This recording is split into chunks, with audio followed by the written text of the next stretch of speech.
દાહોદ જિલ્લામાંથી એક ચોંકાવનારી અને ગંભીર પ્રકારની ઘટના સામે આવી રહી છે, જેમાં વન્ય પ્રાણી દીપડાની નિર્મમ હત્યા કર્યા બાદ તેના અવયવો ચોરી કર્યા હોવાના પ્રકાશમાં આવ્યું છે. આ ઘટના દેવગઢ બારિયા વન વિભાગ હેઠળ આવેલી સરજુની અનામત જંગલ વિસ્તારમાં બની હતી, જ્યાં માદા દીપડાની નિર્મમ હત્યા કરી તેના અવયવો ચોરી કર્યા હોવાનો પ્રકાશમાં આવ્યો છે.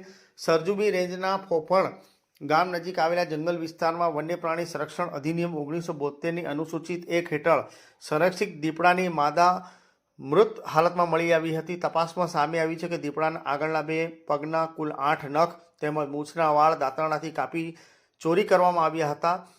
ગંભીર ગુનાને લઈ વન વિભાગ દ્વારા તાત્કાલિક કાર્યવાહી હાથ ધરવામાં આવી છે. વડોદરા વનવર્તુળના મુખ્ય વન સંરક્ષણના માર્ગદર્શન હેઠળ સંયુક્ત તપાસ ટીમો રચી આરોપીઓને ઝડપી લેવામાં આવ્યા છે.